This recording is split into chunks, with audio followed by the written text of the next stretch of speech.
tibuok Caraga Region. Mayong buntag kanatong tanan. Karon mga kapondo atong pagahisgutan ang mga lain-laing programa nga nagapalibot sa Pag-ibig Fund o gani adiri atong kauban sa programa o kauban sa opisina si Ma'am Gretel Paayas Kulata. Good morning, Kompleto. mga kapondo. So, we are live from, live on Facebook. Sa atong Facebook page is Hope Radio Philippines, Butuan. Sa mga naminaw, maayong buntag.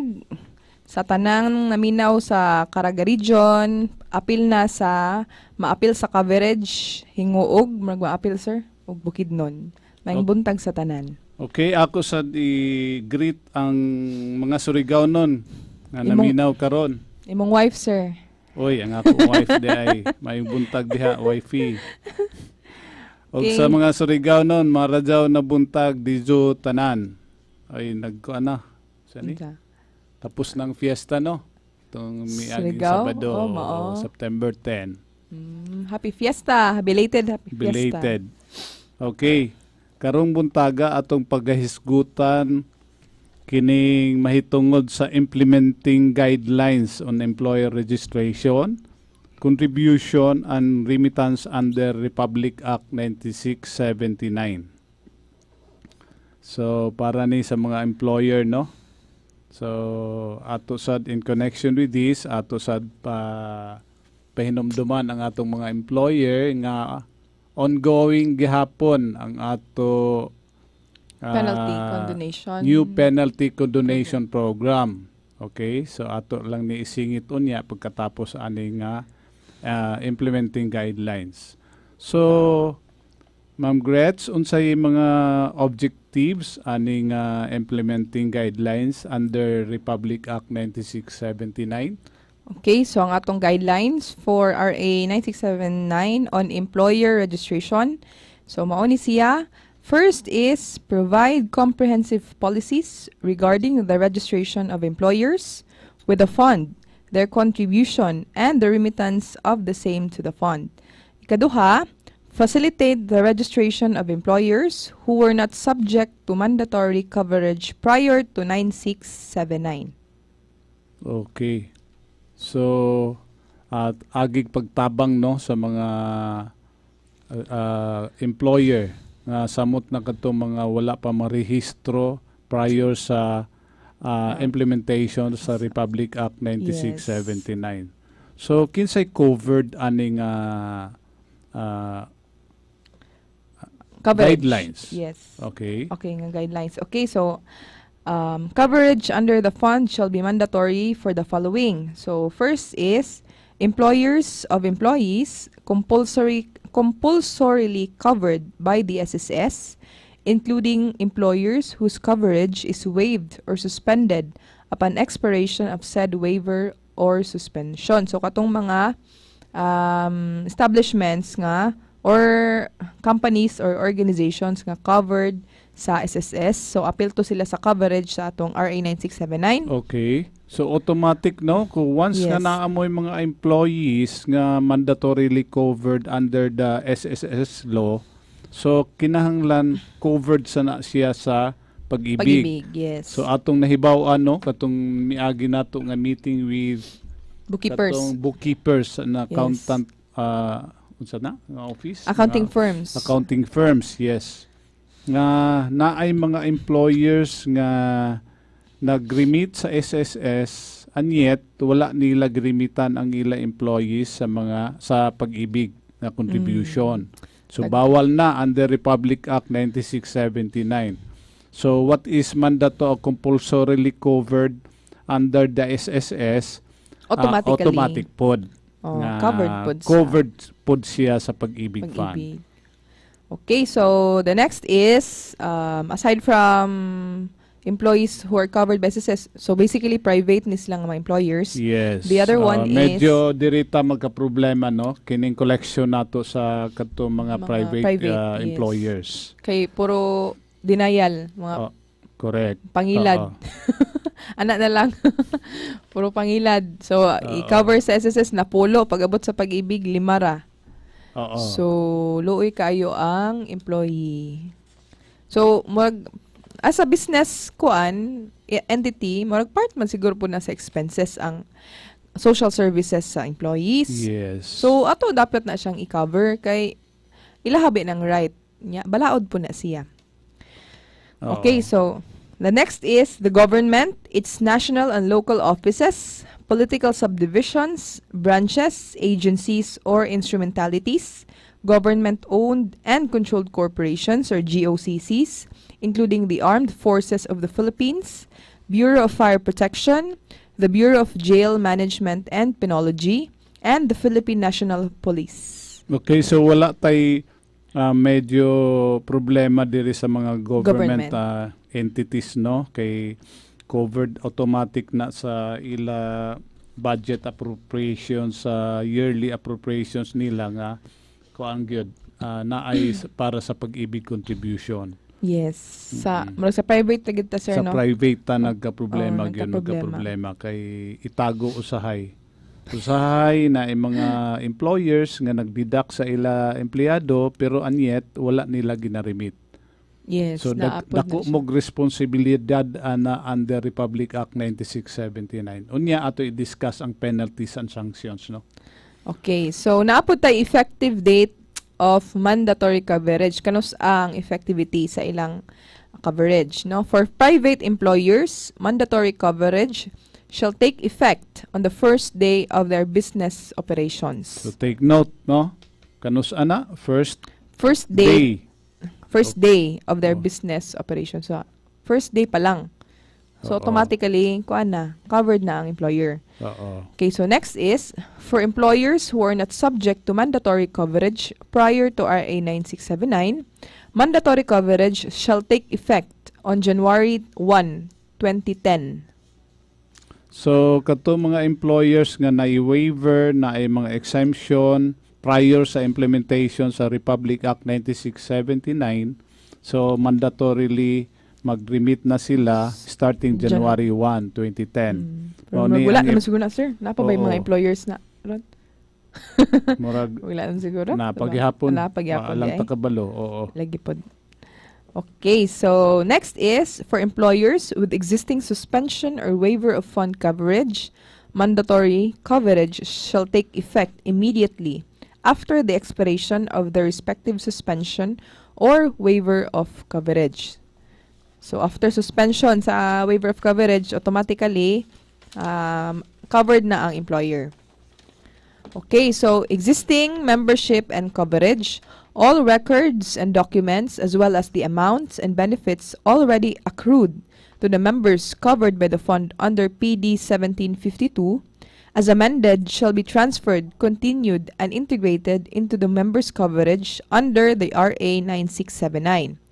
All rights vested, duty imposed, penalties accrued, and or proceeding commenced under PD 1752 as amended, particularly those under RA 7742, shall continue to subsist and shall be enforced under the provisions of RA 9679 and its IRR.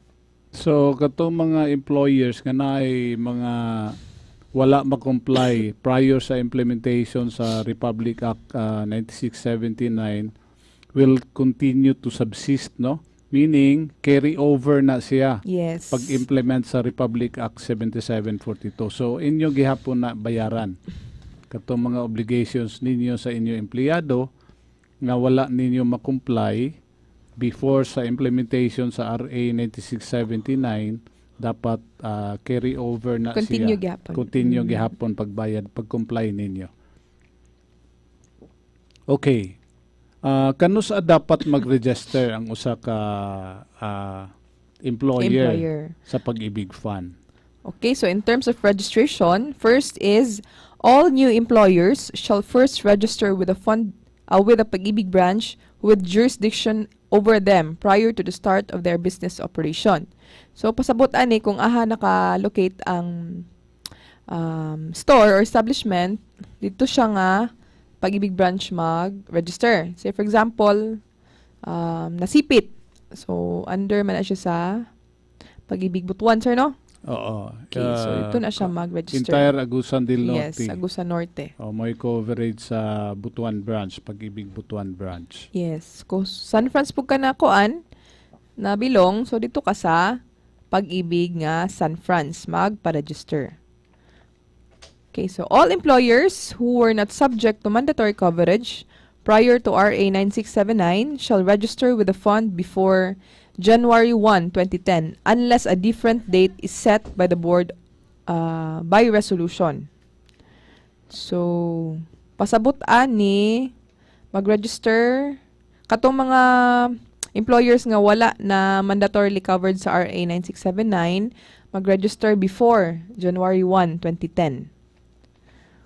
Okay, so next is employers who have been issued with a certificate of employer registration are deemed as already registered with the fund. However, they shall ensure that their employees who were not covered by the fund prior to RA 9679 shall register with the fund. Okay, so dapat katong mga bag-o nga mga empleyado dapat yun i-register sa Pag-ibig, no? O dapat remitan po sa ila monthly contribution Yes. together with the employer counterpart, of course. Okay, so next is employers shall submit to the fund all data and information that may be required in relation to the respective businesses and employees within 30 days from the start of their business operations. In addition, said employers shall ensure that their newly hired employees are registered with the fund within 30 days from the start of their employment. So basically, kinahanglan upon registration sa employer, dapat po ng mga employees na napoy Pag-ibig number within 30 days. Remittance within Yes, 30 within 30 days. Oo, regardless of employment status, no? Yes. So, temporary or unsa pa yung mga tawag diha, daily wages, regardless of employment status, mandatorily covered gyud ang inyong tanan empleyado sa Pag-ibig. Okay, so in case of any change in the employer's name, the new DTI registration or amended DTI registration or articles of incorporation, amended articles of incorporation shall be presented. So in case mag-change og sa tawag ani employer name. Yeah, company So name. kinahanglan na gid tay support nga document coming from the DTI or yeah. Unsa ning gitawag nato nga counterpart contribution sa employer? Okay, so namatay gitawag na employee, napatay gitawag na employer contribution. So sa counterpart, employers shall remit 2% of the monthly compensation of the covered employee as counterpart contribution. They shall not deduct directly or indirectly from the compensation of the employees or otherwise recover from them the employer's counterpart contribution. So pasabot ani ang employer's counterpart 2%. Pilay monthly income ceiling ana sir 5,000 no? Sa 5,000 2%.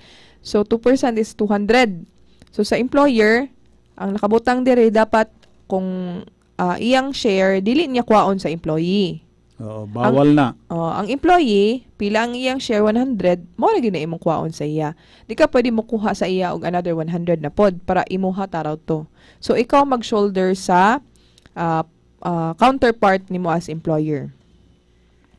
Okay, in case an employee increases his or her monthly membership contribution, his or her employer shall have the option to match said increase or to contribute only what is required herein. So, naay word ring option lang. Di ba, sir? Okay. Although nag-upgrade ang member, kay gamay ra kay iyang iyang contribution, say for example, 100 na niya. 100,000 iyang sweldo, char. So, gusto niya, say for example, 5,000 iyang gusto. So, nakabutang diri, pwede mo opt ang employer nga mo match. Okay. Pero, option lang siya. Oo. So, dili siya gid mandatory. Kinawa na mo siga ng mata sa employer. Pila ra gani ang mandatory amount sa employer counterpart under the law? 100 ano? Yes. Oo. Okay. So naay option sa as mentioned, naay option ang employer nga i-match.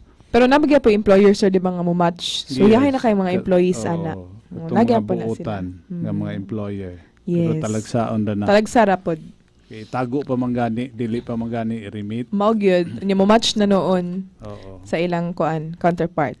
Okay, next is it shall be mandatory and compulsory for the government, its national and local offices, political subdivisions, branches, agencies or instrumentalities, government-owned and controlled corporations, GOCCs, to provide the payment of employer counterpart in their annual appropriations. Okay, Okay. so mandatory gyud sa government entities, no? Na Yes. appeal sa ila annual appropriations ang pag-ibig contribution. So wala tay problema as mentioned earlier sa mga government entities. Okay, so ang remittance of contributions and employees loan amortizations ato ni discuss unsa ni paghimo sa mga employer, no? Okay, Okay. so the employer shall act as agent both of the fund and the employee. Said employer shall collect through salary deduction the monthly contributions of his or her employees and remit the same to the fund together with the employer counterpart. So meaning siya ang agent. So upon collecting sa contribution sa employee and iya hapod, so siya ay marag na ay kuan nga mo duty niya as employer nga mo remit sa pag-ibig sa remittances sa iyang mga employees.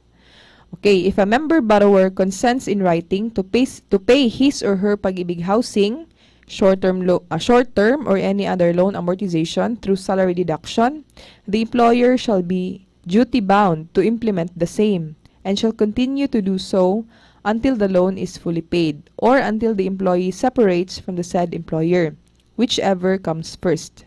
So, ipasabot ani sir. I-deduct kung magpa-deduct ang mga loan, existing loans ang member o ang employee, so kung gusto sila mag-salary deduction, so obligation sa employer na i-deduct tapos i-remit pod sa pag-ibig.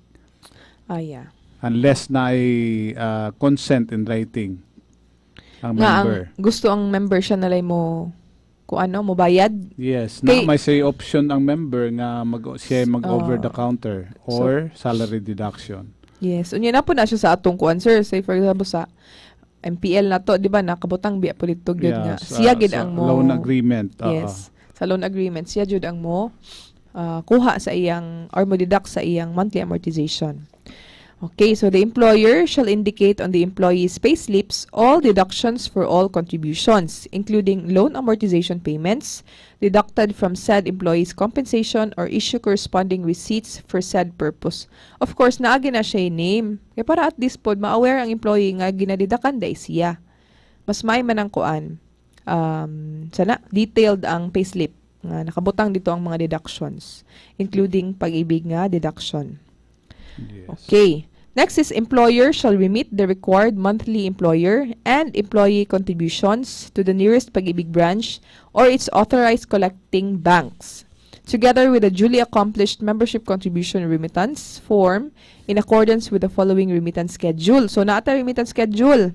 Oo, dapat ginasunod ni para ma-decongest ang ato Yes. ang ato office. So, Pero unsay nahitabo sa actual nga scenario karon, wala, no? dili sir, kaya ang uban po Wala. kinaapod siguro sila giapas nga atuan. Oo. So, kung Ginasabay na lang nila ginasabay ang na lang pag-ibig nila. na kay remittances. kay basig malimtan po siguro pag remit or basig busy. So dili na sila ka-follow sa due date. Pero Oo. based Mauna on usual na kung madunggan sa ila. mga usually remittances. ang puno gid diha og remittance first and second week sa bulan. Dahil magdugok kina sila diha. 15 and ana. Di mga 1 to 5 of 1 the to month. 5. 1 to 15 kana nga mga weeks. Mag 2 weeks ba? First 2 weeks sa bulan. Pagka third week hilom na din na. Magdungan na sila diha. Sa una pagid na siya. So unsa ni nga mga schedule? Okay, so naatay schedule actually no sa guidelines nato. We have here first letter of employer's name A to D. So kung nag-start ang imong employer name A hangtod sa D, 10th to ang due date ana is 10th to the 14th day of the month following the period covered. So diha ta sa 10 to 14 ang due date or basig first week sir, pwede na siguro no. 10 to 14. Oo. 10 to the 14th day. Due date man po di ay. Sorry, due date day siya. 10 to the 14th day ang due date, A to D. So, E to L, nag-start sa E to L nga employer, 15th to the 19th day of the following, of the month following the period covered. So, kaning E to L, due date ani is 15 to 19. Okay, M to Q, 20th to the 24th day of the month. And then R to Z, 25th to the end of the month. So basically na siya schedule para di maggubot sa office o para kuan pod hanay ang kuan. Pero mo lagi di lagi siya masunod pod. Dili gyud masunod, no? Okay, so failure or refusal of the employer to pay or to remit the contributions herein prescribed shall not prejudice the right of the covered member to the benefits under the fund. Such employer shall be charged with a penalty equivalent to 1/10 of 1% per day of delay of the amount due starting on the first day immediately following the due date until the date of full settlement. So, naatay penalty once dili magbayad ang employer sa due date nila ana nga period cover. So, ang naadiri, shall be charged with a penalty equivalent to 1/10 of 1%. So, 1/10 sa 1% sa inyong principal nga bayaran. Actually, gamay per day. ra, no? Pero kung Oo. matibo na, tinuig na nga wala mo magbayad, Oo na, mudako mag-remit, gid na siya. mudako gid siya. Unya, kay depende po ba akong pila ka employees ang Yes, imong depende po sa remitan. amount, no? Mm. Total amount due. Yes. O man charge dyan sa penalty. Yes. So, kinahanglan, sakit ba ang penalty? Additional expense na po sa business. So, nara na sa kuan employer. Pero mas maayo kuan gyud. Sa updated. Para at least kung mag-loan ang member, so di na maproblema kay mag-loan gani na kay kinahanglan kwarta niya. Pag abot dito, wala di remittance ang employer, loy kayo ang member. Dili gyud maka-loan. Lagi. Okay. In cases where an employee is suspended from work or is on leave without pay, the duty of the employer is to deduct and remit contributions and monthly amortization payments, if any, from the member shall be suspended. Said employer shall not be required to pay the counterpart contribution for the duration of the employee's absence. The employer's obligation to pay and remit the monthly contribution, including the counterpart obligation, shall resume upon the employee's resumption of duty. So, no need to remit, no? Kung kato Yes. mga employee nga leave without pay, suspended sa trabaho, Yes. ug unsa pa diha. So, ang employer counterpart, wala, dili pod kinahanglan nga i-remit. Yes. Pero kung kuan buta ng employer, depende na sa employer, sir. Pwede pod. Kung buta ng employer, maluoy siya sa iyang employee, kay nasakit ang pamilya na ana. Oo. Depende na sa employer. Okay, so the duty of the employer to deduct and remit monthly contributions and monthly amortization payments, as well as pay the employer counterpart, shall cease upon the employee's death, resignation, or separation from the employer. So basically, kung mawala ang member sa company, na mahitabo, mag-resign, ana, or simba ko lang na mahitabo, so automatically, stop ang duty sa employer. Not unless, kanto nga, say for example, namatay siya September 30. So, 1 to 30, 1 to 29, napabiya siya yung duty, ana. So, bayaran gyapon na siya, sir, di ba, sir? Kay, nakuan man niya. Nakuan man na niya. Na-incur man na niya nga trabaho. Okay. The employer shall inform the fund of its newly hired employees and other incidences that may affect an employee's fund membership, such as but not limited to. So, kinahanglan, once mag-hire kag employee as business entity, kinahanglan pasabto nato ang mga members sa guidelines or benefits sa Pag-ibig Fund. So, mao ni siya, no? Leave without pay, suspension, resignation, involuntary separation from employment, death. Said incidences shall be reported within 30 days from the first day of occurrence or effectivity. Okay. Okay, so under RA 9679 na visitorial and enforcement powers ang empleyado sa pag-ibig, no? Yes. Kung naa may question ang pag-ibig bahin sa inyong mga contribution, pwede yun nga mo bisita ang pag-ibig representative sa inyong office para mag-imbestiga bahin sa inyo pag-ibig obligation. So, unsa ni nga mga visitorial and enforcement powers, Ms. Gretz? Okay, so for the proper determination of an employer's compliance with the provisions stated herein, the fund or its duly authorized representatives may, at any time, inspect the premises, book of accounts, records of any person or entity covered, required to submit reports regularly and act on violations of any provision of RA 9679. So, naatay, kuan sir, Pwede tamo authority Yeah. to check. Say for example, kana laging mga dili mo tug-an og tinuod sa ilang mga employees, pila ang members nga ginarimitan sa tinuod yun nga actual nga remittance. So, pwede ta mag-imbestiga. Yes, pwede ta mo check. Or katong mga employees nga nireklamo sa pag-ibig kay walay remit ilang mga employer. So pwede gyapon na siya nato natuon. Okay, so visited employers found to be unregistered with the fund shall be given 15 calendar days from visitation date to register and comply with any recommendation the fund may give. The fund shall prepare the employer compliance report to monitor their compliance. So katong wala na register sa pag-ibig, naatay visitations or no? 15 calendar days? Yes. So dapat pag upon visitation sa pag-ibig nga wala mo kamo nga employer wala mo na register, dapat within 15 days maka-comply na mo, maka-register na mo sa pag-ibig fund. To avoid sa tawagan ni sir, violation. Okay. If an employer fails to register and or comply with the fund's recommendations within the specified period, he or she shall receive a demand letter. Non-compliance after another 15 calendar days from receipt of the demand letter shall render the employer delinquent and shall be subject to the sanctions provided herein. So, non-compliance, say for example, wala ko nag-register, nagbibisitahan ko. So, giingnan ko sa tagapag-ibig nga, kinahanglan ko mag-comply within 15 days. So, after 15 days, gahi man tara kog ulo, sagdiin na, pag-ibig, labitaw na. So, ang mahitabuan na, naatay sanctions. Yes, if found out na dili Wala compliant ang employer, so naatay sanctions nga i-implement, no?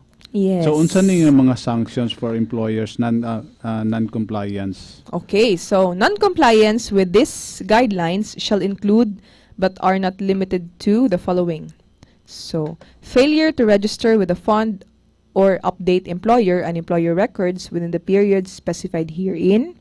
So, mo ni siya yung mga failure and or refusal to collect and or remit the correct amount due within the time set by the fund. So, mo ni siya yung mga violations.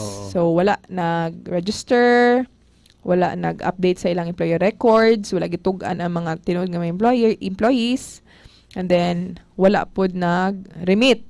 So, kung pila jud ang due.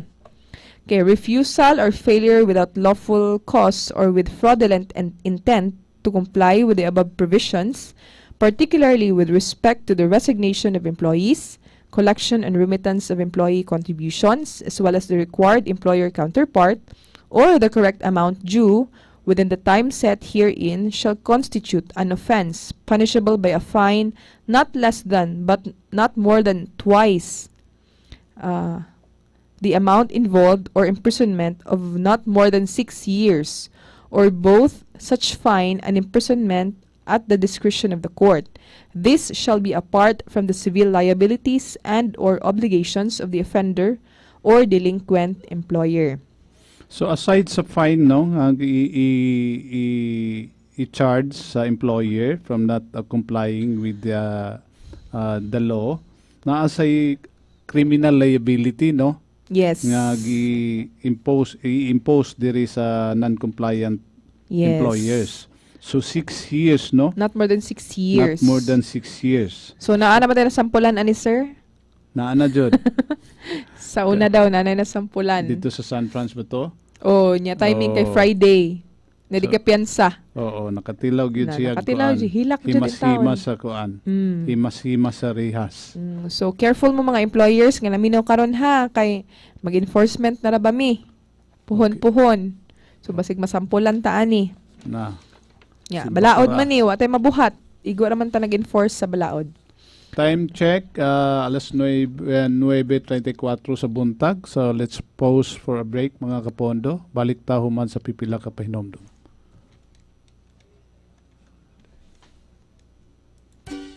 They say home is where the heart is. Get the keys to the home of your dreams.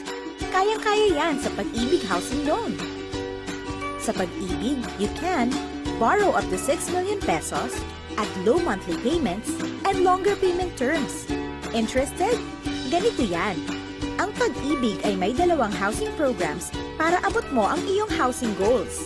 Sa regular Pag-ibig Housing Loan, borrow up to 6 million pesos, enjoy low interest rates, at multiple housing loans, ngayon pwede na. Sa Affordable Housing Loan Program naman, you can borrow up to 750,000 pesos, avail of lowest interest rates, pay less than 2,000 pesos a month for your home. Hindi lang bahay ang kayang i-provide ng Pag-ibig Housing Loan Programs. Abot ang housing goals mo dahil pwede kang bumili ng lupa o condominium unit. Pwede mo rin magamit ang housing loan mo para sa construction ng dream home mo sa lupang nakapangalan sa'yo o para sa home improvement. Ang housing loans ng Pag-ibig ay payable up to 30 years. Yan ang Pag-ibig na pangmatagalan. Say yes to Pag-ibig dahil ang bahay mas mahalaga pag may label.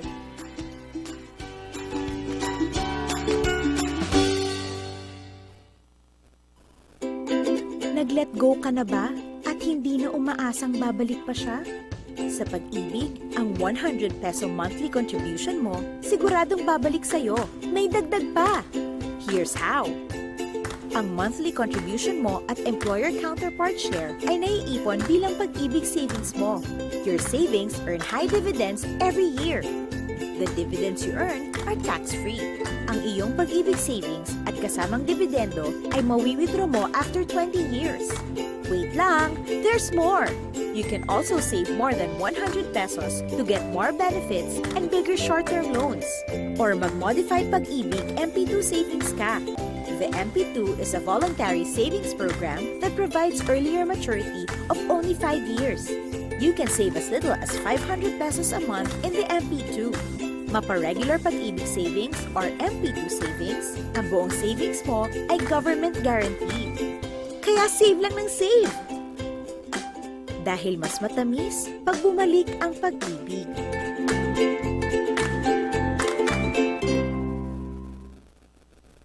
Ang gusto namin, feel nyo ang Pag-ibig araw-araw.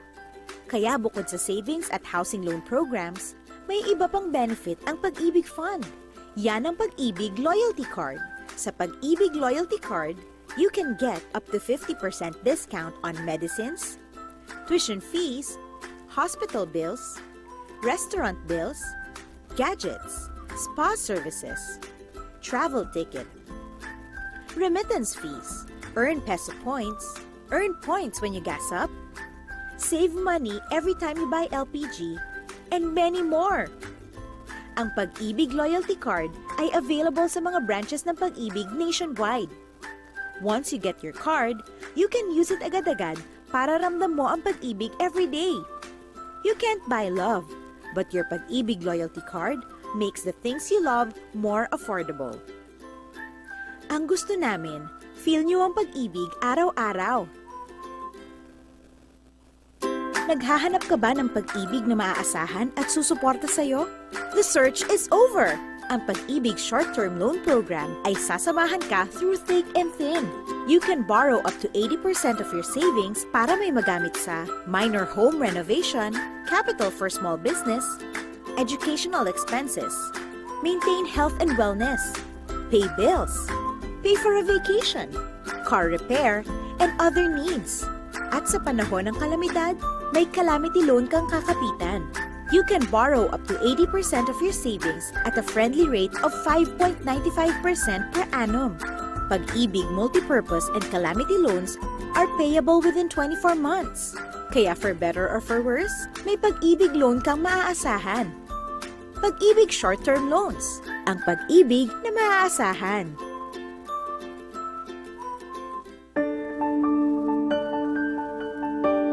Paano nga ba magmahal?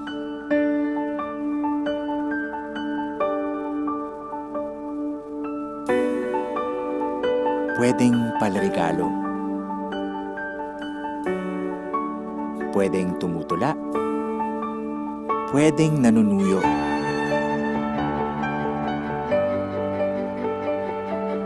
Pero ako, paglilingkuran kita tulad ng pag-ibig. Iba ang lingkod pag-ibig.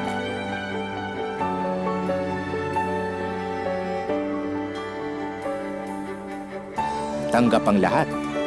Walang judgment. Pinahahalagahan ka. Maalaga din. Just like me. Laging handa. Honest. Walang tinatago. At walang kwento o tanong na palalampasin.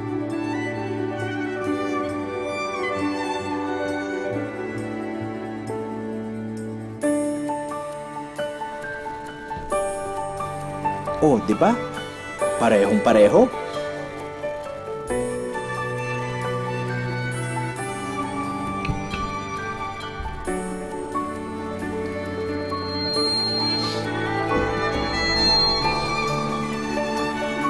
Ganyan ang lingkod pag-ibig.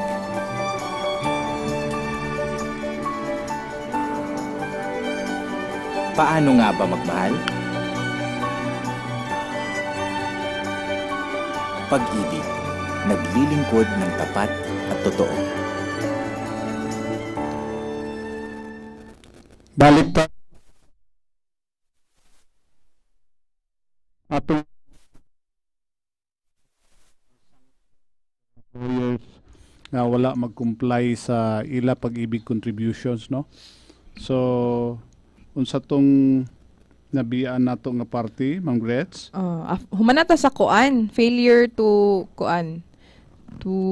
remit or to register with a fund, kanang mapriso not more than 6 years. So diri na sadta sa when the offender is a corporation, the penalty shall be imposed upon the members of the governing board and the president or general manager without prejudice to the prosecution of related offenses under the revised penal code and other laws, revocation and denial of operating rights and privileges in the Philippines, and deportation when the offender is foreigner.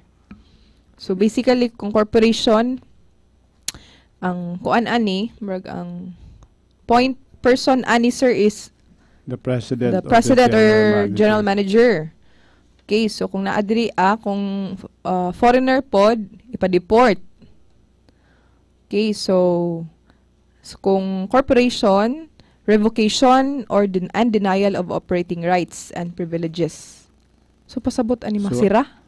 Oo. No, sir, masira no? siya. Oo. Masira gud siya kay denial of operating rights gud siya. Dili siya ka-operate. So wala. So aside from the criminal liability, so Yes. pwede ipasara ang usa ka establishments, no? Muli na ang SSS kay magdalag padlak. Mao jud. Wala na dunggan, magdalag Oo. padlak. Labi na di mamayad. Okay, so mo to siya for corporation. So dili i-take for granted ang inyo Yes. ang inyo responsibilities under the Pag-ibig Fund law, no? So ayaw ninyo idedma ang pag-ibig kay naay criminal liability nga ipataw sa inyo kung dili mo mag-comply. Yes. Okay, in case of government instrumentalities, agencies, or corporations, the officer or employee responsible for any or all of the following shall be punishable by a fine of not less than but not more than twice the amount involved, and imprisonment of not more than 6 years. Okay, so for government, siya. So ang fine daw is dili less than pero dili pod more than twice So sa the amount. same with the private Yes, the entities. same ba na gihapon. Oo.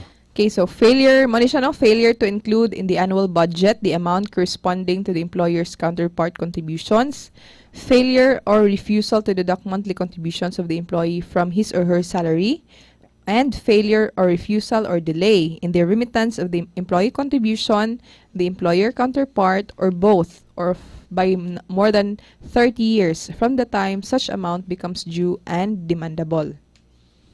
Okay, so mo na siya ang atong guidelines sa government. Okay, so an employer who previously deducted contributions and or amortization payments from employees but did not remit the same to the fund shall be liable for the payment of said contributions and or payments, including all applicable interests and penalties as well as dividends that contributions could have earned had they been remitted on time. That's why sa penalty condonation, bayran gid ang apil ang dividends.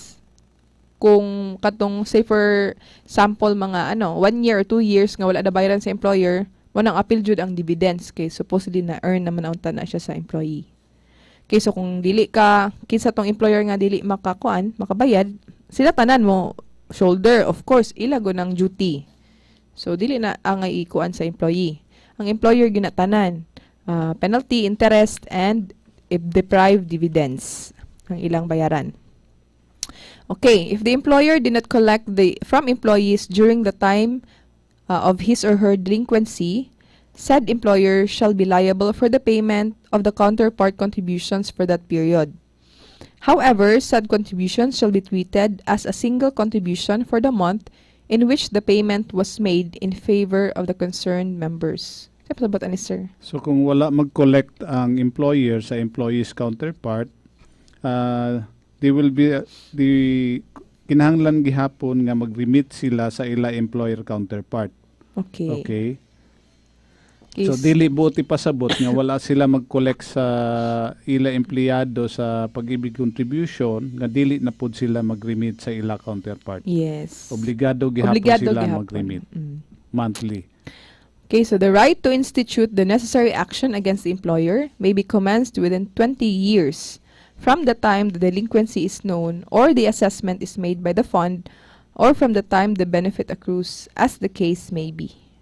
So within 20 years from the kanang murag non-compliance, no, pwede pa maka-file og so natay kaso. 20 years sir nga murag Yes. statutory limitation masiguro akong Yes, pagsabot ana murag diha ra taman 20 years. Oo.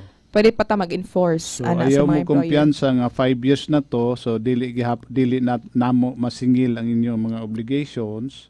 So naa pa within 20 tinuod. years pwede pa maka-file ang pag-ibig fund og kaso sa inyo. Yes.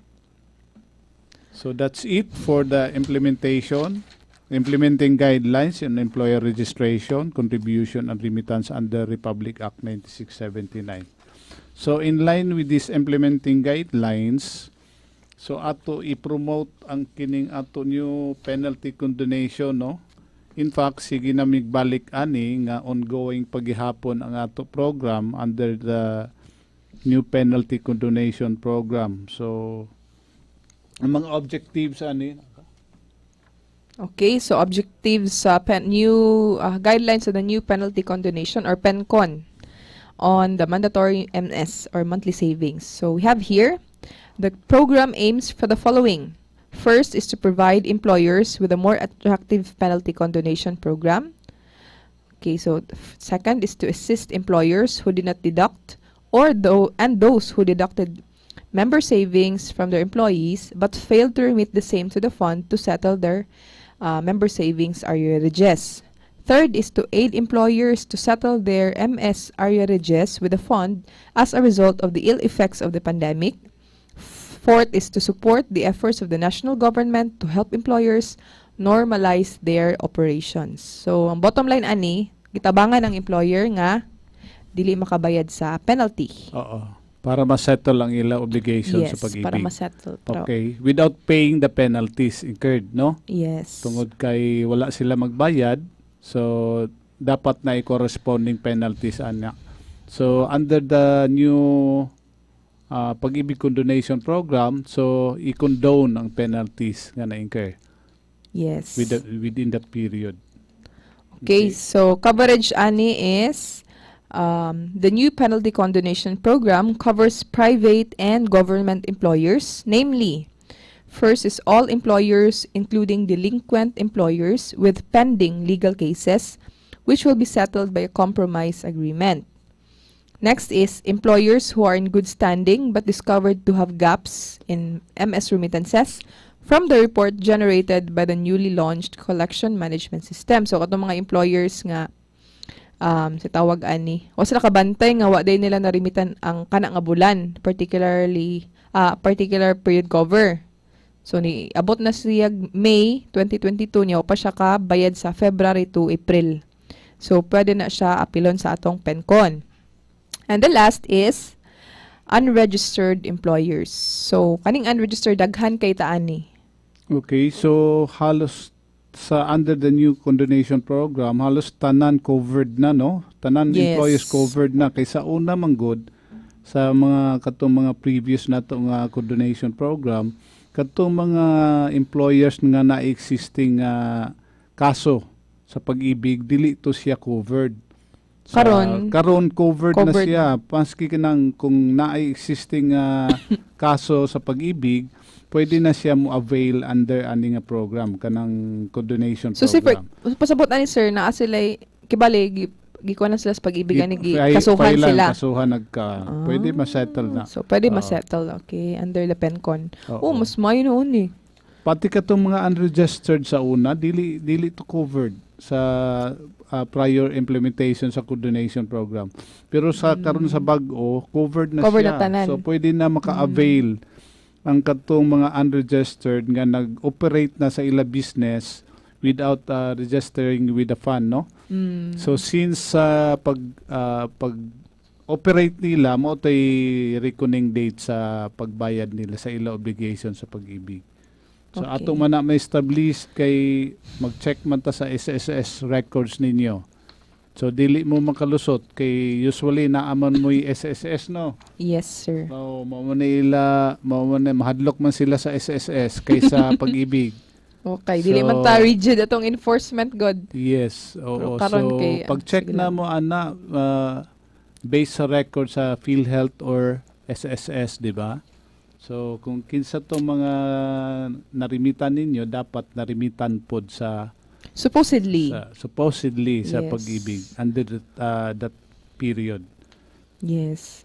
So tanan. Buutan mo kay pag-ibig, sir. Uy. So ongoing pa karon ang ato penalty condonation program. So We encourage dapat, employers nga naminaw karon nga wala pa nagbali-bali sa ilang pag-ibig kay giuna nila ang PhilHealth ug SSS. yes. So apila nami sa inyong priority kay natay PENCON. So, Anytime pwede ta mag-apply. So unsay pasabot aning PENCON penalty condonation unsa na nga term kanang Waive. i-waive. PENCON meaning i-waive ang penalty. Oo. So sa ato pa nga So, term no, i-waive ang penalty. So dili na i-appeal pagbayad sa Yes. inyo mga katong mga delinquencies ninyo. Especially kung dugay na kaayo na Ginoo ko ang penalty ana pila na. Yes. Yeah, Oo. ang penalty mag-base magud pud sa pila ka employees. So kung daghang-employees, musta ko gig penalty. Kay base man sa principal ang tawag ani penalty no sa principal amount.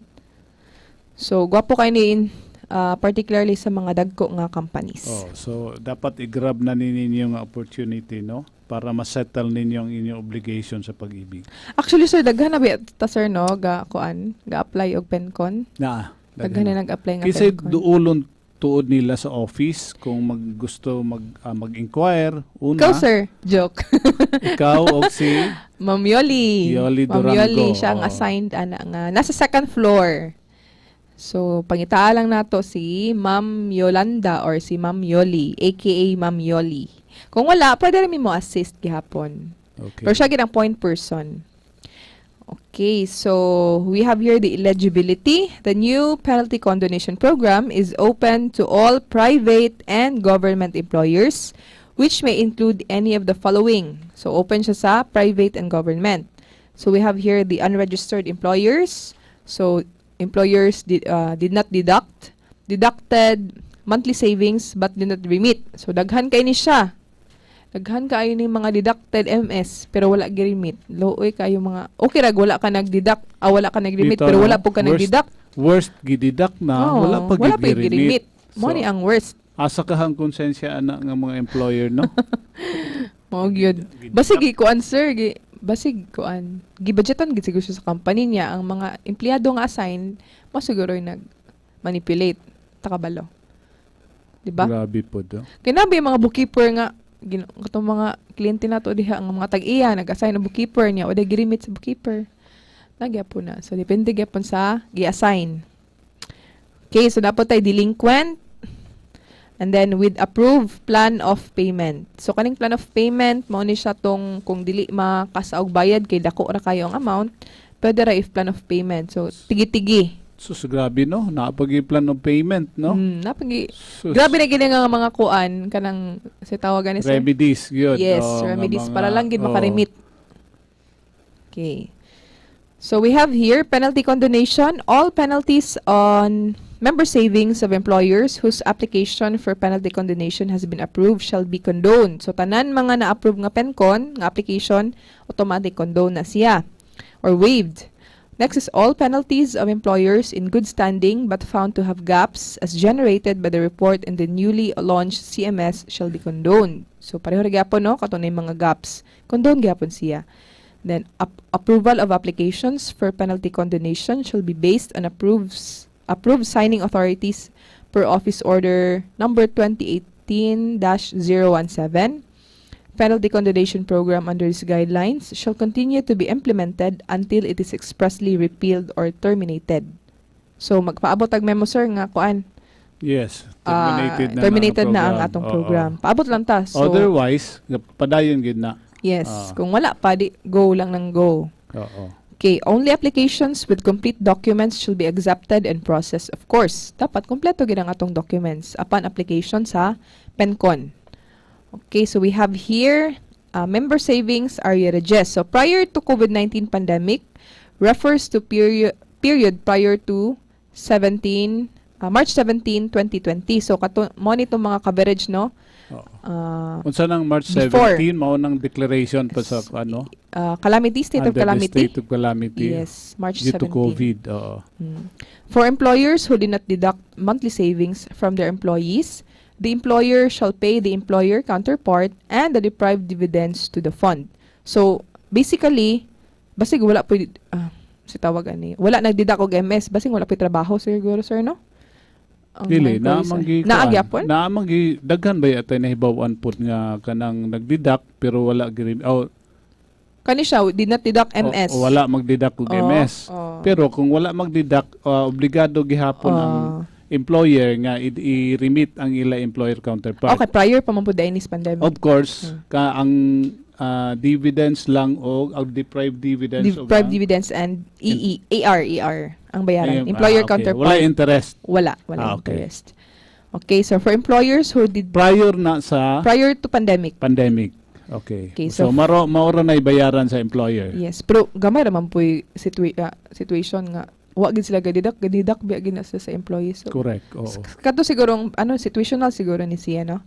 Pero kana nga scenario, pwede gihapon siya maka-condone. Yes, Covered makakondone gihapon gyapon sa siya. condonation program. Okay, so for employers who deducted MS or monthly savings from their employees but did not remit the same to the fund, the employer shall pay the employee share, the employer counterpart, and the deprived dividends. So katong nag-remit mo gay pinakasakit, nag-remit wala nagdidak wala gi-remit. So automatically employee share, employer share, and deprived dividends. Okay, naanay charge nga deprived dividends, no? Yes. Kay dapat supposedly Para fair. Okay. Para fair sa employee nga supposedly nag-earn na siya dividend niya, Correct. wala tungod kay wala girimitan sa employer. So employer ang mag-shoulder. So deprived dividends. Yes, sa deprived dividends. Okay, so for employers with an Wala interest gihapon. wala pa sir. For employers with an ongoing plan of payment and or who shall opt for a plan of payment, interest shall be collected. So katong kagaina mao to tong mga automatic full payment pak Fully paid. Walay interest. Wala interest. But if you have an ongoing plan of payment, kung nakay plan of payment ni op ka ana, nakay interest nga bayaran. So limited na siya to employers with plan of payment option siguro. No sir no? Ay dili gid siguro mortgage siya. Ang unsa? For employers with an ongoing plan of payment, who shall opt for a plan for employers with ongoing plan of payment and or who shall opt for a plan of payment, interest shall be collected. Okay. So katong mga nag-opt for plan of payment, naay interest. Okay, so next is during COVID-19. So katong mga COVID-19 na ning crisis Period. o period. Refers to the period from the proclamation of the Enhanced Community Quarantine or ECQ on March 17, 2020 until the state of calamity due to COVID-19 is lifted by the President of the Philippines. So kato ni mga period nga ECQ. Di ba kay daghan man tag answer no? MECQ. Unsa pa to? ECQ daghan kay tog mga QQQ ato na time. So kani siya ECQ ra ni siya. ECQ yun. Okay. Member savings arrearages shall be collected from employers who continued to be operational despite the COVID-19 pandemic. So nagyapon ni siya katong mga fast food, kasagari ato mga delivery man to nga time. So for employers who did not deduct member savings from their employees, the employer shall pay the employer counterpart. So same ra gyapon kagaina sa prior to COVID. Mag-remit gyapon og employer counterpart. Excuse me, Ma'am Gretz. Okay. Time check, alas 10 sa Gis- buntag. So yes, sir. natapos na usab ang atong usa ka oras nga programa sa Good Morning Pag-ibig. So, tada, nag-enjoy ka mo sa inyong pagpaminaw ug napuno ang inyong buntag karon sa nagkadaiyang impormasyon ug balita. Kami sa Pag-ibig Fan mapasalamaton sa management sa Hope Radio sa ilang panahon nga gigahin agig pagtabang sa among buhatan sa pagpasibya sa tanang mga programa ug mga serbisyo nga among gitanyag sa tanang miyembro sa Pag-ibig sa Tibuok Caraga Region ug sa tanang suok ug mga dapit nga maabot niining sibyaan sa Hope Radio. Dako usab ang among pagpasalamat sa tanang naminaw naghatag og panahon nga makadungog ug makaambit sa among mga programa. Till next time mga kapondo. Bye mga kapondo. God bless. Bye-bye.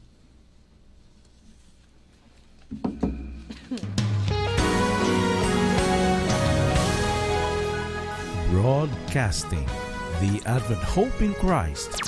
This is DXIM-FM 93.5, your Hope Radio. Listen to Hope Radio.